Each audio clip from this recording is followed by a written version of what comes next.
Good morning mga ka-farmers. Araw nga Sabado ngayon. Ang gagawin po natin ngayon dito sa maliit nating manukan ay magpakain tayo tapos mamumulot tayo ng itlog mga ka-farmers. Yan lang yung mga manok ko mga ka-farmers. Samahan niyo ako. Ayan mga ka-farmers. Nagtimbang na po tayo. Bago tayong magbibigay ng pagkain mga ka-farmers ay naghihimay po tayo sa kanilang natirang pagkain o katuka. Hihimayin natin mga ka-farmers para manibagong amoy. Kailangan talaga mga ka-farmers ay hihimayin mo talaga ito para maubos ang kanilang katuka mga ka-farmers. Hindi pala ako nakapulog ka-farmers kasi may ginagawa ko kanina. Pagkatapos nating magbigay ng pagkain ay mamumulot ko tayo ng itlog.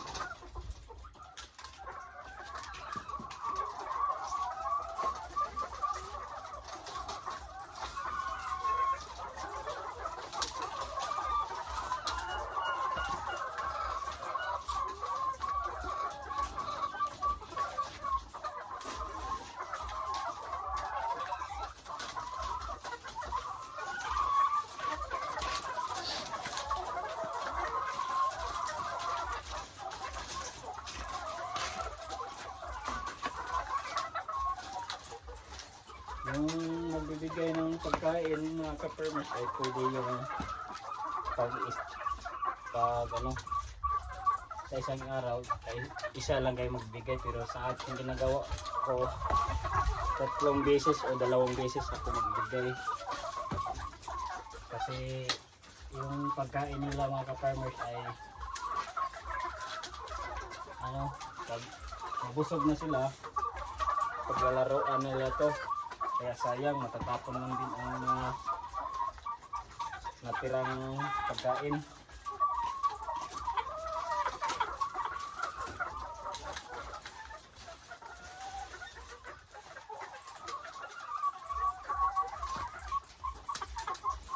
Kasi nandito naman lang ako sa bahay ko, wala akong ginagawa.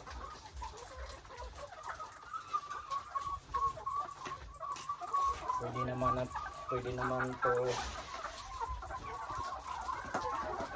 kayo mag-control sa oras kung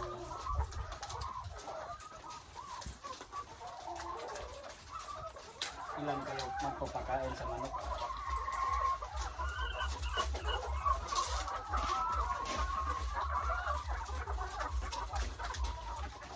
Pagkatapos itong magbigay ng pagkain mga ka-farmers ay magbigay tayo ng malinis na tubig o clean na tubig kasi yung may gamo o may tambal naubos na.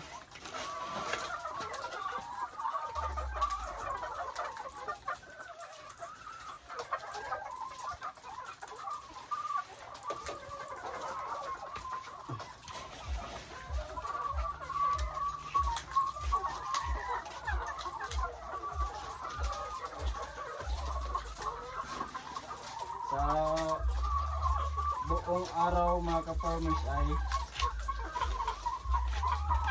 12 kilo ipakakain ko, pero ginagawa kong apat sa umaga, 4 sa tanghali. Depende lang sa'yo, depende lang mga ka-farmers kung ilan kayo magpapakain.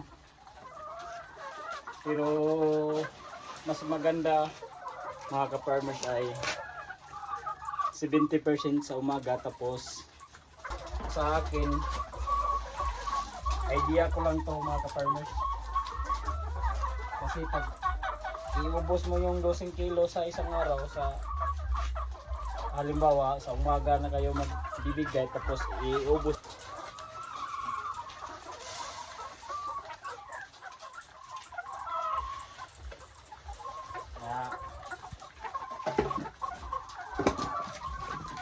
Tapos naman tayo, ano ka-farmers, magbigay ng patuka o pagkain ay mamumulot po tayo ng itlog kasi marami-rami na.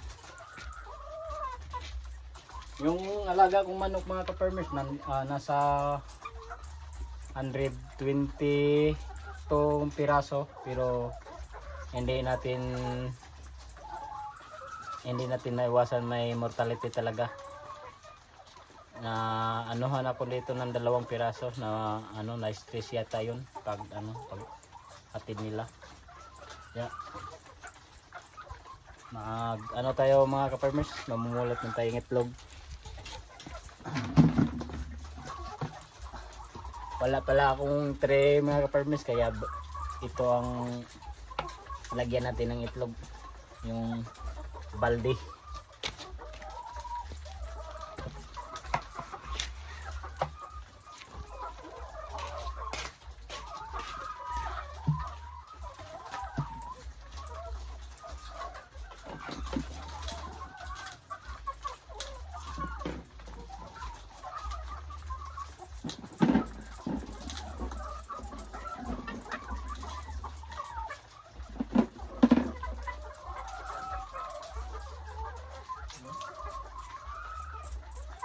Hindi ito ninawasan mga ka-farmers, may talaga mabiak.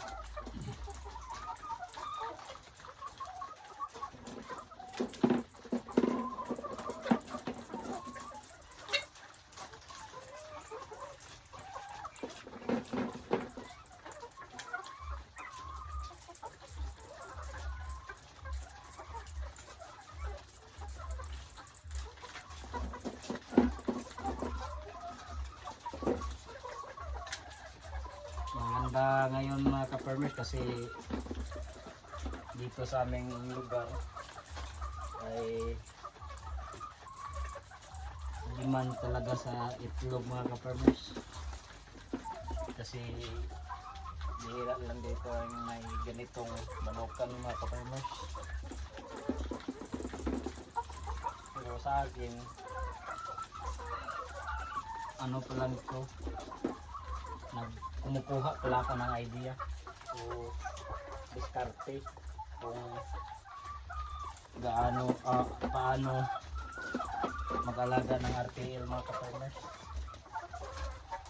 Ay yung mga tagal lang nag RTL mga ka-farmers, please comment lang o comment lang sa aking video kung tama bang paraan ko sa pag-aalaga ng RTL, kasi hindi naman tayo expect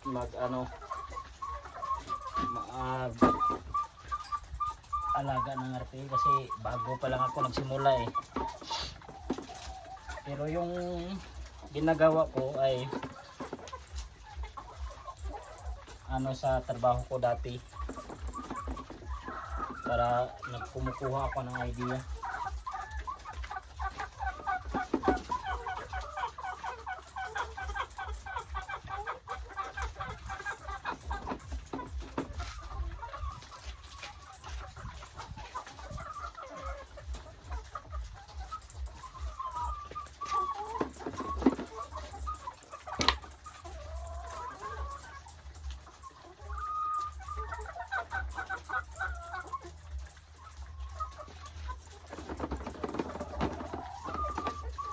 Pasensya kayo mga ka-farmers kasi hindi ako sanay mag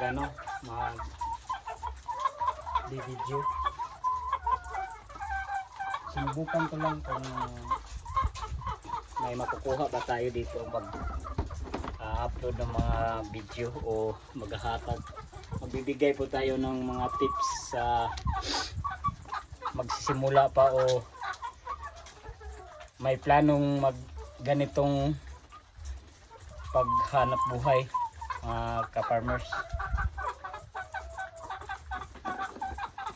Hindi natin maiwasan mga ka-farmers, may talagang mabibiyak sa ating mga alagang manok. Paki-comment yung matagal na sa nag-RTL kung ano ang kulang ganito sa vitamins ba o sa pagkain. Kasi nabibiyak siya talaga.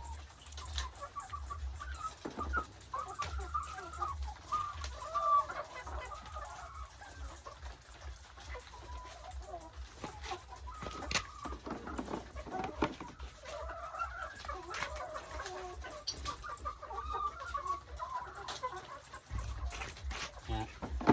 Tapos na tayo namumulot ng itlog mga ka-farmers. Yan pala ang napupulot ko. Kalahati sa balde o timba. Yan.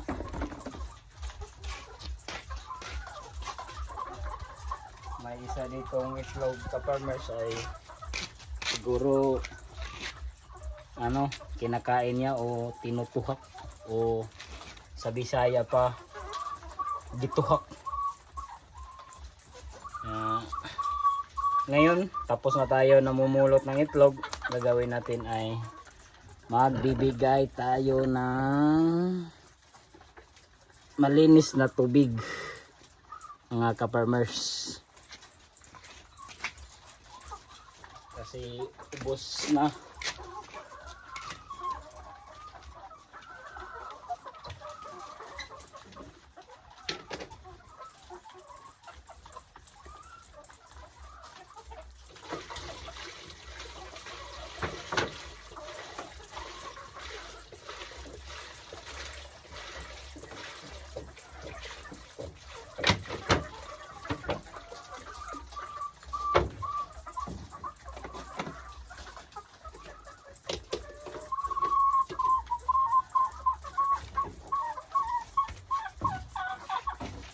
Yan lang po mga ka-farmers. Tapos na po tayo nagbibigay ng tubig. Tapos na din po tayo nagbibigay ng pagkain. Mamayang hapon ay meron na ning itlog kasi hindi naman lahat umaga mag-iitlog.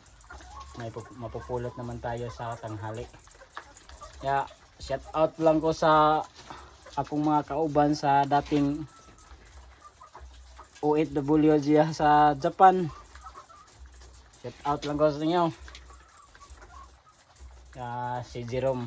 Shout out ko Jerome. Gabukan. Dito na lang mga ka-farmers. Sa sunod na naman ng update sa unting video ko. Bye bye.